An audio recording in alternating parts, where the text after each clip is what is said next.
excited to see everybody here. I see it's 10 p.m. in Paris right now, 4 p.m. here in Philly. So how's everybody doing? Is everybody great? Just checking out the chat. All right, Roy is here right on time. We have someone from Brazil. Someone says, I'm unable to watch this video. It hasn't started yet. It's just now starting. Someone from Portugal. Hey, Carlos. Great to see everyone here. It's wonderful to have you in my live stream. So what we're going to do today is we're going to watch a video together. It's going to be great. So I just want to talk a little bit about how it works. I chose an old video of mine that I wanted to watch with you guys. We're going to do a watch party. We're going to turn it into a lesson, and I'm keeping my eye on chat. So as you have questions, put them there. I'm doing my best to keep an eye on them, and I will answer questions and read your comments, and we'll go from there. So to start, okay, someone's asking, when is my birthday? My question is, does anyone out there know when my birthday is? I've mentioned it a few times in other videos and other settings. Does anybody know my birthday? It's November 5. And I'm going to be turning 42 in 2020. It's going to be a good year. Okay, we have Dominican Republic here. We have India. Ooh, it's going so fast, I can hardly read it. Mexico City. Someone says, is a picture behind you? Yes. This is a picture. This is not my office. I'm not actually in this room. I'm in front of a green screen, and I'm, still getting better at it, so I don't look totally perfect in front of the green screen. But it's a stock photo. I thought it looked like a nice looking room. I thought, I'd like to be there. So that's why I turned it on. That's why I chose this stock photo. But anyway, good call, good eye. You're right. It's not my office. We have India, Colombia, Argentina, Dubai. Maybe someone's saying Ohio there. Oh, Umberto is also turning 42. That's awesome. El Salvador, Peru, Italy. Wonderful. Costa Rica, Argentina, Dubai, Iran, Thailand. Texas. Hey, my brother's in Texas.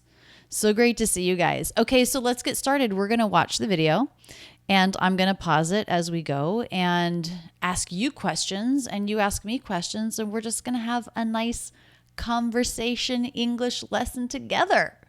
Oh my gosh, someone just went by in chat, and I saw that they're from West Philly.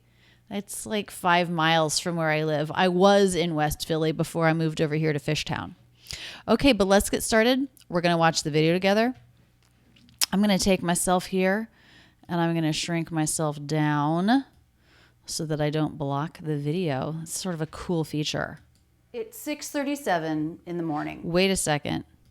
Oh. That's about how well my eyes focus when I get up. What time do you get up? I was recently at a YouTube conference where someone did a presentation on my morning routine. Different people across the world just taking their camera through their morning, showing people what their life is like. And I thought, this is fascinating. I loved seeing other cultures, seeing what people did, how they lived, just a normal day. So I decided today I'm going to do the same. I'm going to show you my morning routine. What is my morning like? And of course, we'll turn it into an English lesson along the way. Okay, that's a good time to take a pause. How many people have seen this video already? Let me see a show of hands in chat if you've already seen this video. So we're going to watch it together. And if you have any questions, if you're just now joining me live, this is a live video watch party lesson.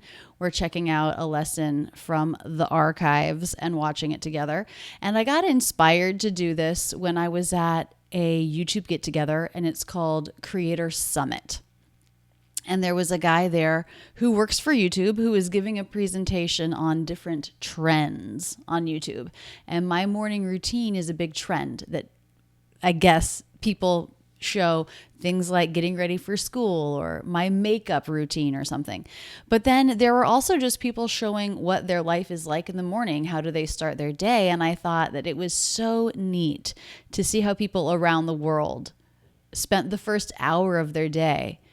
That's something I wish I could see more of. So anyway, I decided to make this video about my life. What is the first hour of my day like? And I'm curious, what is the first hour of your day like?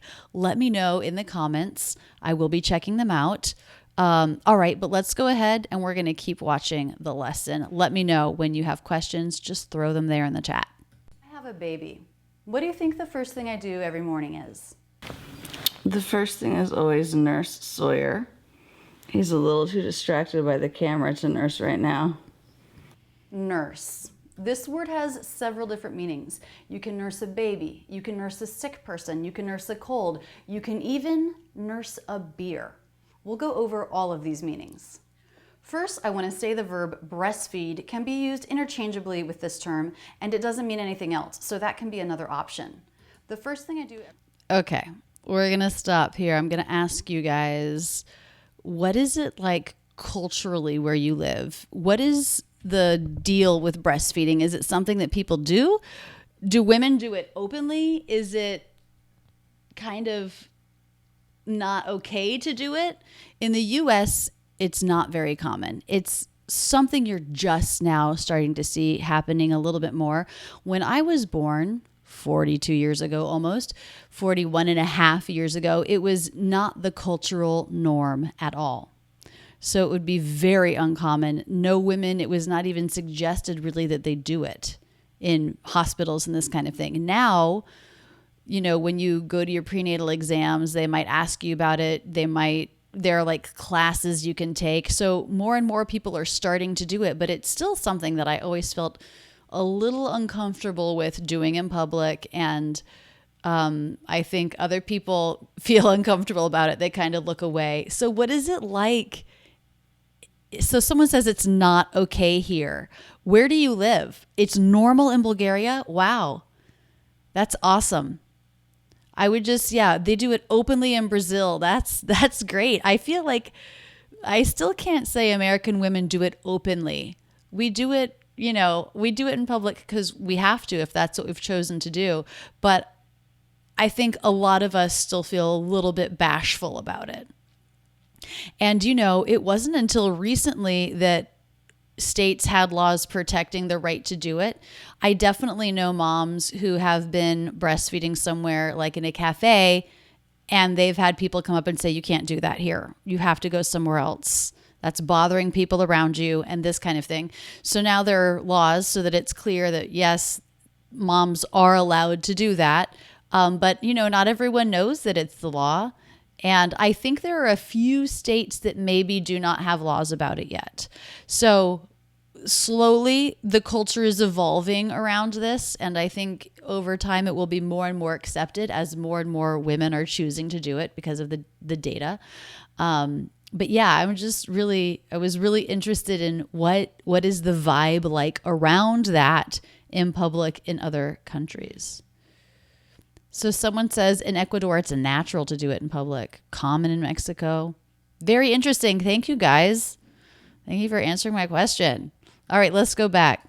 So as I started to say there, the phrase nurse and nursing has a couple different meanings. One of them is breastfeeding, but there are a couple others that we're about to learn here. Oops, here we go. Every morning is breastfeed my baby. Notice that I'm not saying the T here. That's common. When the T comes between two consonants, we often drop it. Breastfeed.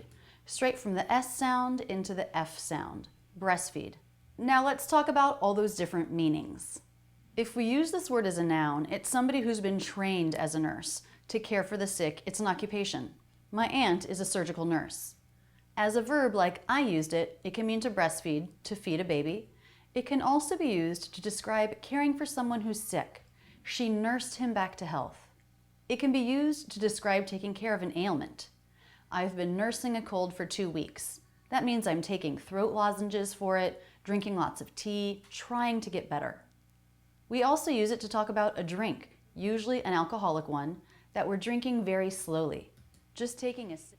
Okay, so how many of you guys knew all of those terms before? You probably knew about the occupation nurse and nursing. It's like my niece who's going to college next year is planning on majoring in nursing. So it's like the topic of study. She's going to study nursing. She's going to be a nursing major. But then we also use it these other ways.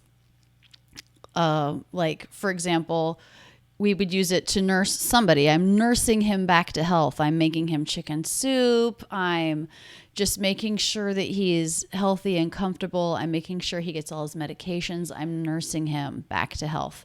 But then we would also use it not with a person, but with something that's wrong.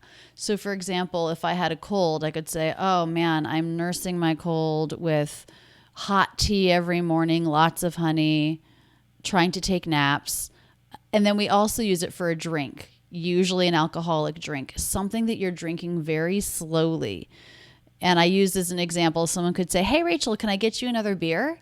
And I could say, no, I'm still nursing this one. Or if you're out with somebody and, you've had 3 glasses of wine already and they're just still on their first, you could say, wow, you're really nursing that glass of wine. You're really taking your time with it.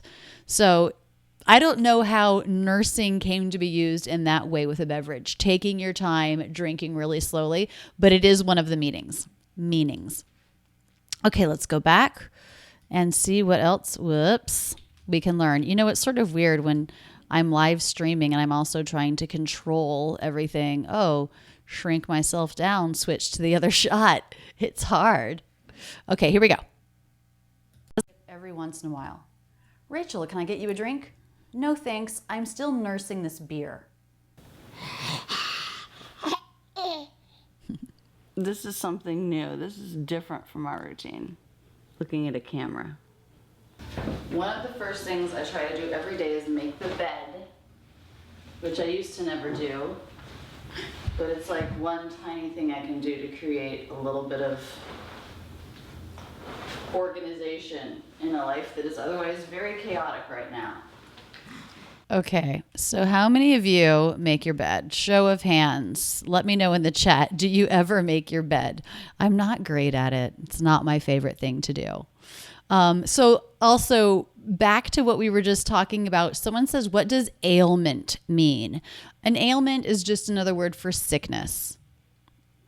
And we could say, hey, what ails you? It's a little bit more formal. It would be more casual to say, do you feel sick or something like that? But an ailment is a sickness, a sore throat.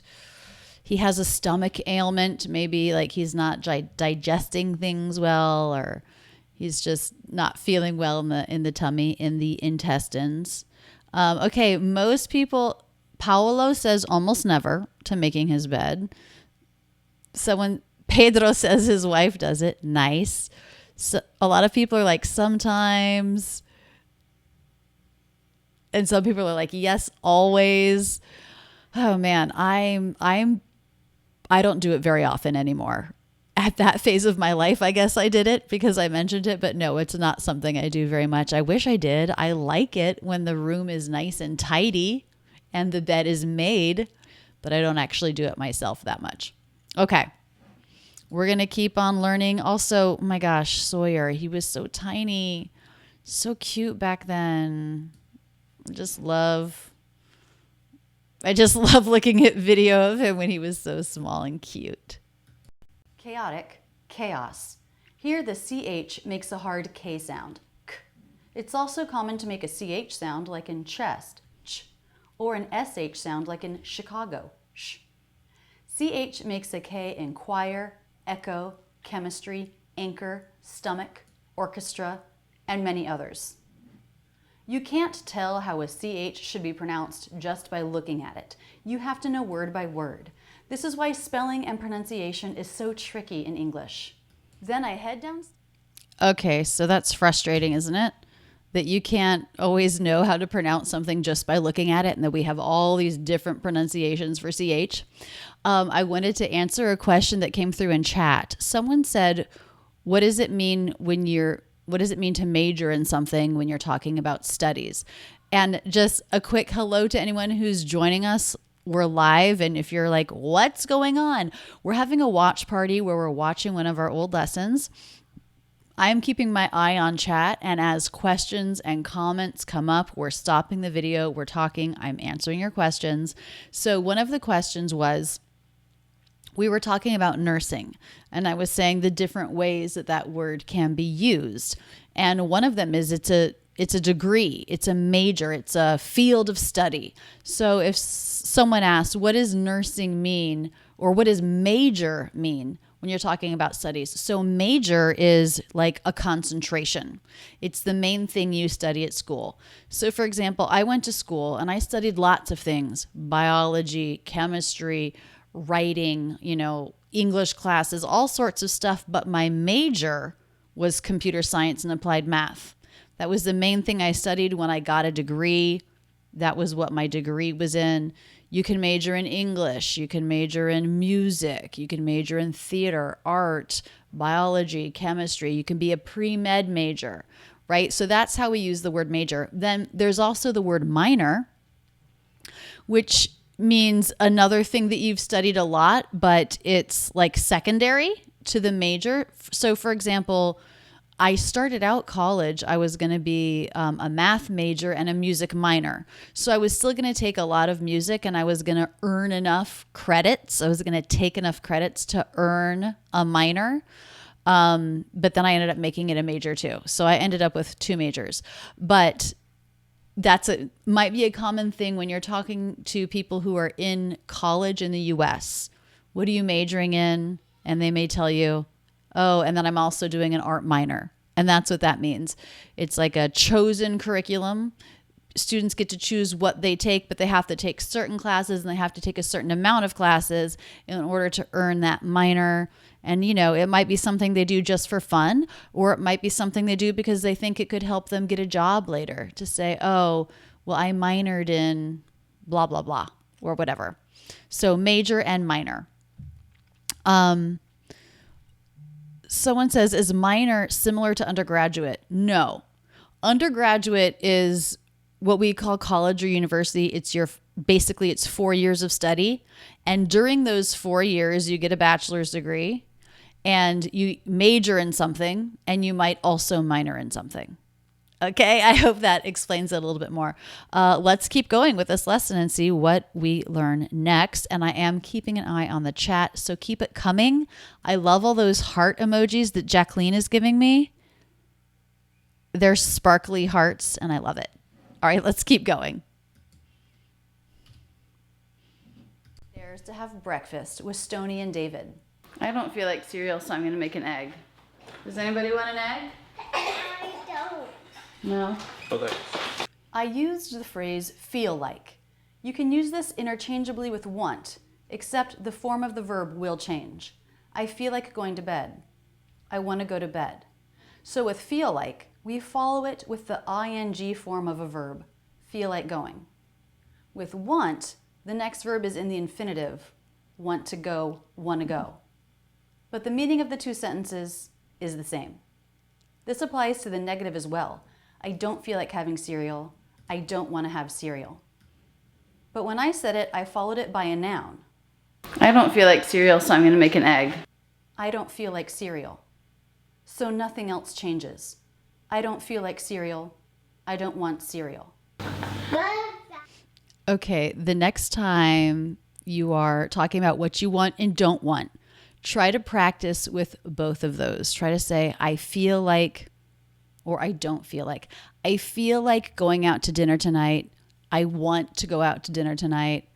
I don't feel like going out to dinner tonight.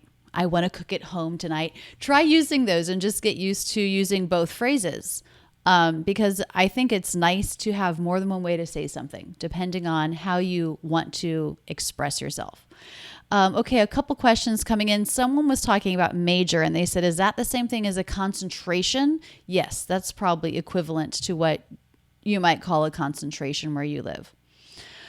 Someone says, how can I pronounce words that end with ed? So there are 3 different pronunciations for that, and I do have a video that goes over the rules. This is one thing in American English where we actually have rules for it. So you can probably search on YouTube Rachel's English ED endings and find that video. Oh, someone says the babies are so cute. Thank you. I think so too. Okay, let's keep going. What did we end up having for breakfast? Well, I can tell you Stoney had cereal because that's pretty much what he wants every day of the week. That kid loves cereal. Hey, Stoney, your mouth is totally full. So we can't understand you. So take your time, chew, swallow, and then say what you were trying to say.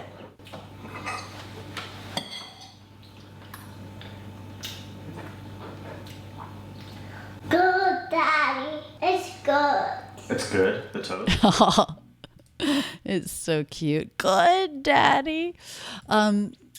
Okay, so there was sort of some dead time that we were chewing, and it made me think, I don't know. What do you guys like to eat for breakfast? And who do you eat breakfast with? What is your morning routine like as far as that goes? Maybe you skip breakfast.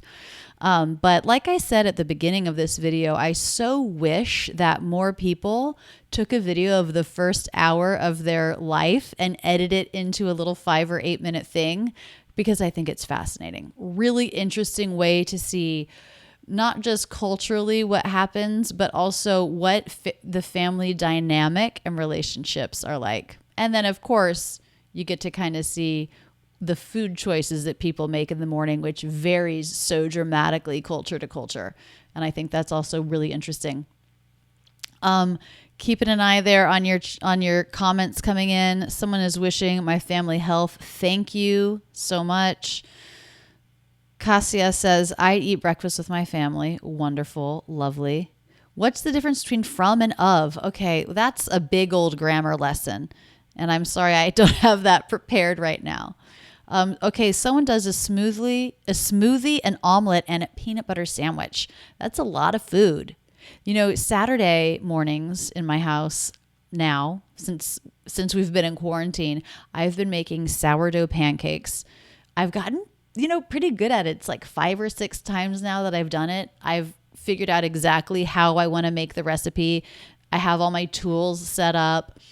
Stoney loves it. Actually, we all love it. It's tasty. But do you guys follow me on Instagram? Because I posted an Instagram story about it with just showing all the steps, and yeah, it was fun. So tomorrow, Saturday, gonna be doing that again. Apple cider vinegar. I've heard that's a thing that some people take in the morning. I don't know why. I assume there are some health benefits for it. And how much do you take? Just like a tablespoon? Like 1 swallow? It seems like it would be something that you do for health, and it's not going to fill you up. Someone has sweet yam and coffee. That sounds good. You know what else I want to try for breakfast is I want to try for the first time making croissants. Have you ever made a croissant? If you have, let me know in chat, because I think I'm going to try it. I think it's going to be my next baking project. All right, let's continue on with the video with the breakfast. Yes. Well, it looks like it's really good. The most common breakfast in the US is probably cereal with milk. That's what David and Stoney had. What do you usually have for breakfast? Post it to Instagram, tag me at Rachel's English. I love to see this kind of thing, what people eat in different cultures. Let's have breakfast together. Mommy, I want to have milk. Okay, well, how would you ask me to get you some milk? Milk, please. Sure. What time are you guys getting together? Here, David's talking about getting together with a friend and his kids. This is a phrasal verb that means to meet, to spend time together. You could also use it as a noun. We're having a get-together at our house this weekend. Why don't you come? If you use it with it, the meaning is different. Get it together means to get organized or stabilized after chaos. For example, if Stoney's having a tantrum, we could say, "Get it together, Stoney." Or, at a busy time in my life lately, I missed a meeting because I totally forgot. I apologized and said, "I'm so sorry I forgot. I just can't get it together these days." Get together. Okay, that's a good place to pause. Get it together. Someone is asking me in chat if I'm going to be doing these on a regular schedule. I did schedule this one like 3 days ago, but I didn't share it. So I don't know. Some people found it anyway. I don't know how they found it. I didn't share it because I'm still just working out how everything works technically. And I felt intimidated by thinking about there being a bunch of people on the live feed. So I will eventually, I'll get it together and I will publish that link ahead of time. And I'll probably even do it on a schedule the same time every week, probably.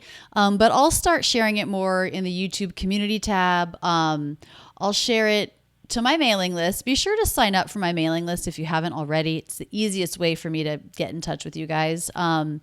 Let's see, to do that, just go to rachelsenglish.com and at the bottom, something will pop up. And it's like, do you want a 10-day mini course? And you put your email in there and then you get added to the mailing list. But you can also follow me on Instagram. I will post about my live classes there as well. But I'm going to get it together. There I am using that phrase. I'm going to get it together. I'm going to get organized once I feel really comfortable with this new live streaming software, and I'm going to start announcing it ahead of time. And, you know, I decided I was going to do it here because I'm stuck inside all day, every day. That's not true. I go on walks some, but in this strange time of COVID-19, I know, you know, a lot of people are hanging around the house more. We're less active. We're going out less. And I just wanted a way to connect with people more. So I'm planning on doing it for May and then also probably June. And we'll just sort of go week by week and see how well the format works, see how well you guys like it. But if you do find you like it and you learn something from it, then the next week, please share it with a friend. And we can get even more people here on the live stream once I feel like I really know what I'm doing. Someone says eventually means like someday. Yeah, I would say that's another good word to use. Someday, eventually, it means at some point in the future. I'm not really sure when. Someday I'll get it together. Eventually I'll get organized, that kind of thing. Someone says, can you explain the word huge? I'm not sure if you mean pronunciation or meaning.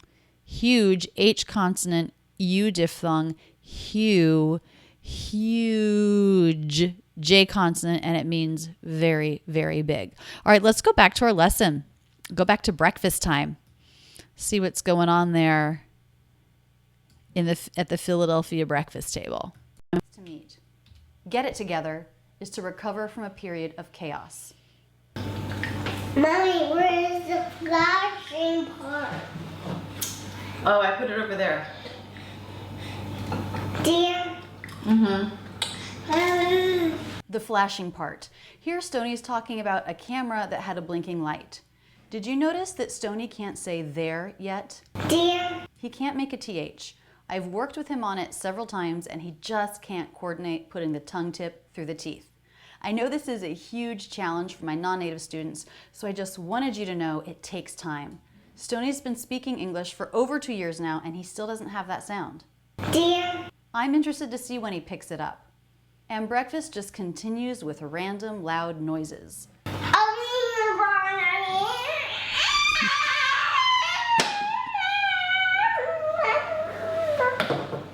The rest of the morning. Okay, I hope nobody had the volume too loud there because Stoney still does random loud noises. Oh my gosh. That is one of the things, this phase with a 1-year-old and a 4-year-old, the volume at which they speak is so annoying. It's like everything is shouted, Mom! There's just no regular voice. There's no indoor voice. That's what we always try to say when we want them to be quiet, is we'll say, use your indoor voice, please. And it's a challenge. I know that it's a phase and that in a few years he will have a regular speaking voice, but right now it's just like everything is shouting. Okay, so I'm just keeping an eye on the chat and I'm seeing the hearts. I'm seeing the love. Thank you guys so much for being here. So someone says, did your son pick it up? Did Stoney eventually figure out how to make the TH? Yes, he did.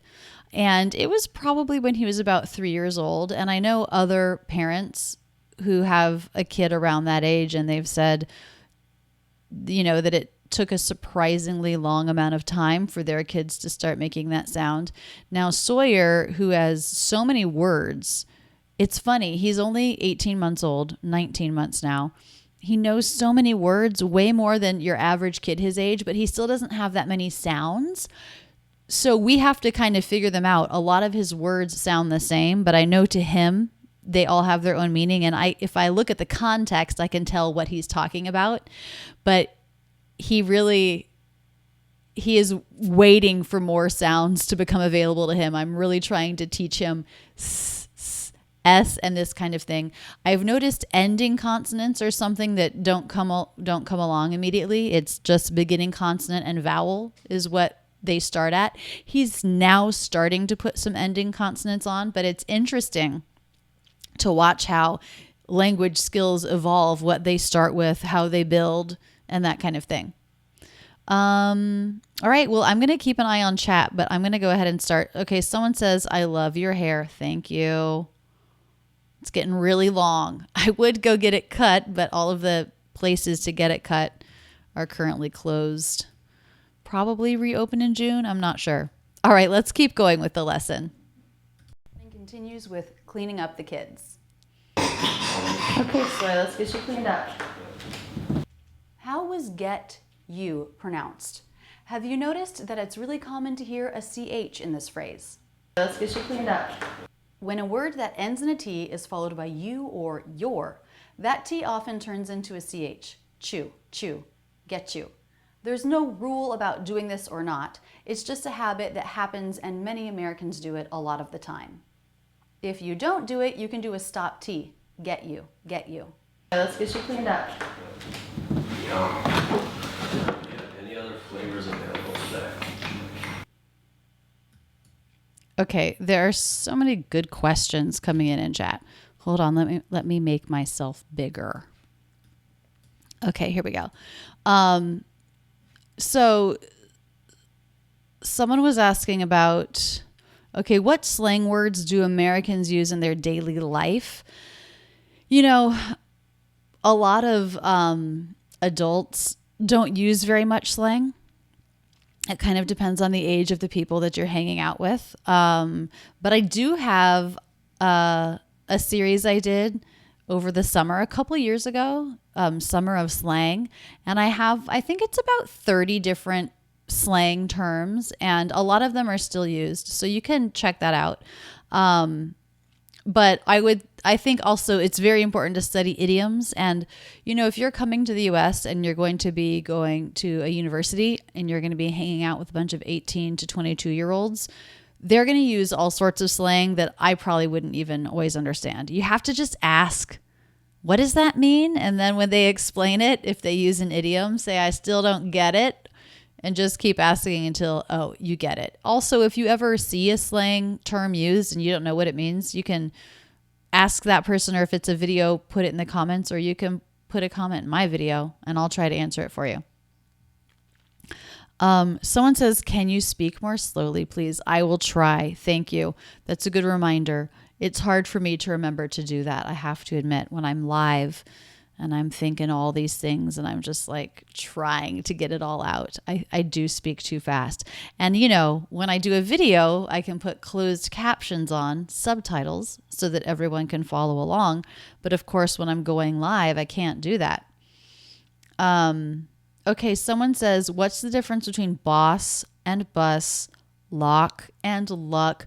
Those are two vowels that a lot of students get mixed up. Ah and I have a video on that. I'm not even sure how to search it, actually, because I have so many videos. But I can't remember exactly what I called that video. But really, I think watching a video can help, but if you don't hear the difference, which is true for a lot of people, the main thing to do actually is do a lot of listening practice. Find a bunch of words with ah and a bunch of words with minimal pairs if you can, like boss and bus, and just listen to that over and over. I have a lot of that in my academy, And you may or may not be in my academy. If you are, definitely go to the vowels course where you'll find all that. But I've had students who have said, I can't hear the difference between ah and or e and I, seat and sit, for example. And so I'll assign them an audio file that I've created of a bunch of minimal pairs, and they'll listen to it for a week, and without trying, they hear a difference. They've exposed themselves to it enough so that they start hearing a difference. And I found that when my students learn that way, when they don't know the difference ahead of time and they don't have an idea of what it should be, and they have to learn purely through that listening, I found that actually a lot of times they end up sounding very good with those vowels right from the beginning, right after they hear the difference, maybe even better than students who could hear the difference but couldn't necessarily produce the difference. So students who start not being able to hear the difference, that do this intense listening practice, often end up sounding very native on those sounds pretty quickly once their ear sorts them out and figures out the two different sounds they're hearing. So minimal pairs practice, I think, is really important when you're going to English, which has a lot of vowel and diphthong sounds, from a language that might have fewer sounds, and a lot of our sounds start to sound similar. Minimal pair practice can be really important. Okay. Someone says, in what situations can we use excuse me and sorry?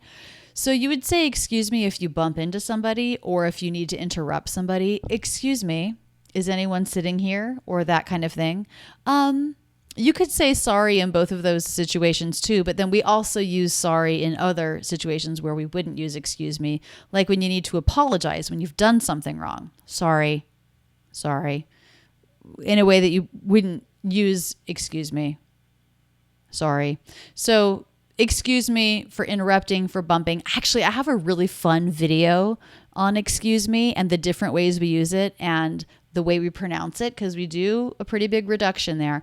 So see if you can do on YouTube, do a search on Rachel's English excuse me and see if it pops up. It probably will. Someone says, do Americans understand English songs like rap pretty easily? Yeah, for the most part, but definitely not all songs. I mean, I sometimes can't understand what a lyric is, and I'll go look it up. Okay, someone says, can you say strengths quickly? Strengths. Could definitely see someone saying strengths, leaving out the TH, making an NG and a K sound. Strengths. What are your strengths? Actually, I think I talked about that in a video that I did on interviewing for a job, because strengths and weaknesses are two of the things that they might ask you about in a job interview. You can go to YouTube and do Rachel's English job interview. I've actually got quite a few videos on that topic, but I'm pretty sure I mentioned that in one of them. Okay, we're going to head back to the lesson. A lot of questions are coming in. I love this. So fun to be with you guys in the chat. You guys are welcome in my chat feed any day. All right, let's keep going. Stoney, you want these waffle pretzels for your snack, right?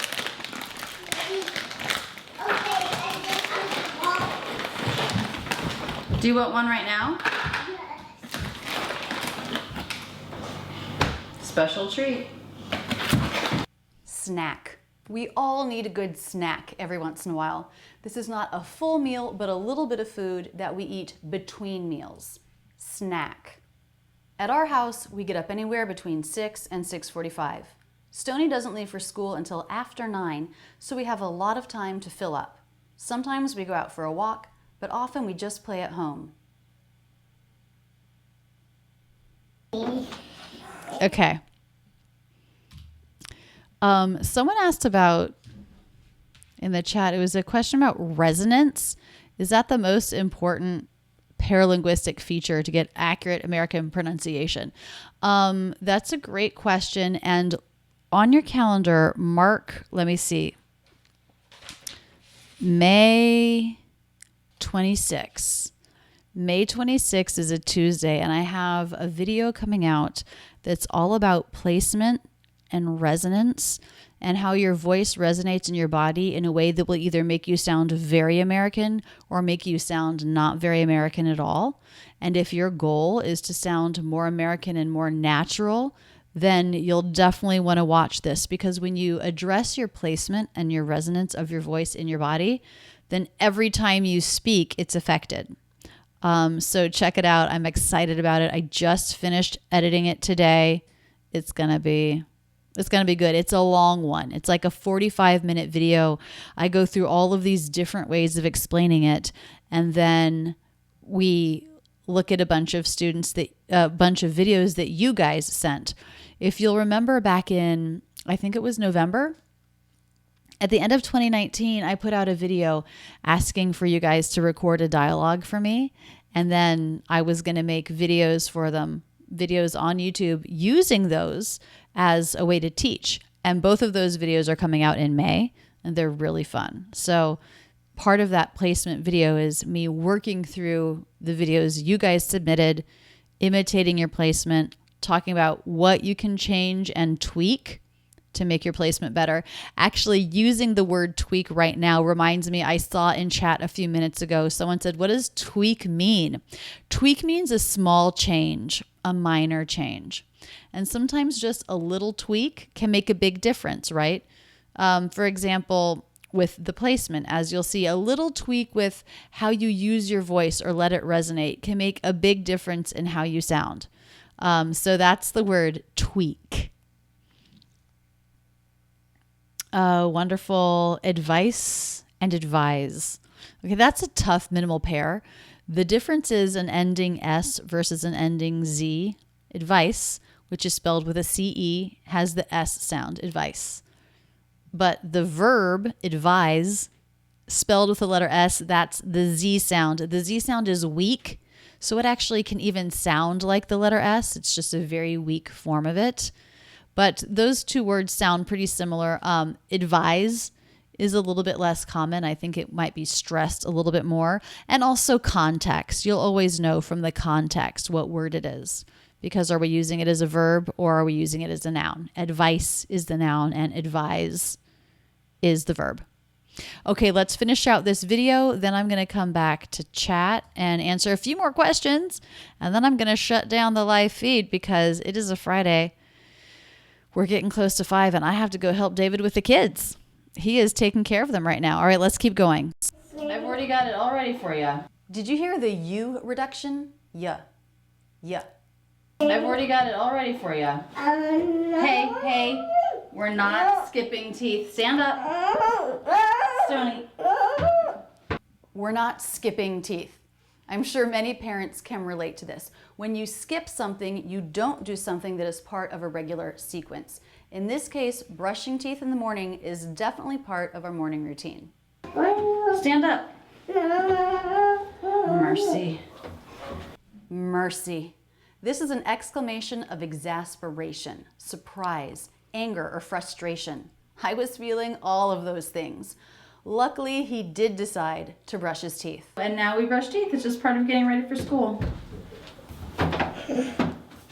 My camera died. After that, we got Stoney dressed and David took him to school. Then he came home and took Sawyer while I went to work. And that is our morning routine. I hope you liked this video. Okay. I did get Stoney to brush his teeth, I'm glad to say. He brushes them every day, and I don't even have to force him to do it anymore. Someone says the toothbrush is like mine. That's awesome. You guys have the same toothbrush. Okay, so thank you guys so much for being here. I'm going to wrap it up. To wrap something up means to end it so that I can go out and be with my kids. So let's see. This video is about 1 year old. So both boys are about 1 year older now. Sawyer is walking. He's big. He's big for his age. He's walking. He's talking a lot. He has this amazing amount of curly hair. And, you know, it wasn't curly in this video. It got curly like 6 months ago or something. And now it's getting so long and out of control. I would use the word unruly. He has unruly hair. it's just like big and frizzy and curly, and we need to get it cut. But like I said, nothing's open. And I feel like with sharp scissors around his head, I've never cut hair before. And I don't think a 19-month-old should be my first attempt he'd probably be jerking his head around a lot. But yeah, they're older. They're a lot of fun. We're having fun. We just finished up week 7 of shelter in place. So it's a challenge. It's very hard with the 2 kids, but we're making it work. We're making it happen. I hope you guys are all staying happy and healthy and safe out there. I know a lot of you are also in, shelter in place or other shutdown orders, and it's really different. It's a really different way of living, isn't it? And who knows what the next phase of normal will look like. But I appreciate you guys all for being here. Unruly hair, that's right. Thank you guys so much for being here. And I will do another live stream soon. I'm not totally sure when, but check out my YouTube channel, the community tab. I will post it there. Also follow me on Instagram, Rachel's English. I will post it there, and I promise I'll schedule it a couple days in advance. And I think that's it, guys. Thanks for being here. Happy Friday. Have a wonderful weekend, and I'll see you guys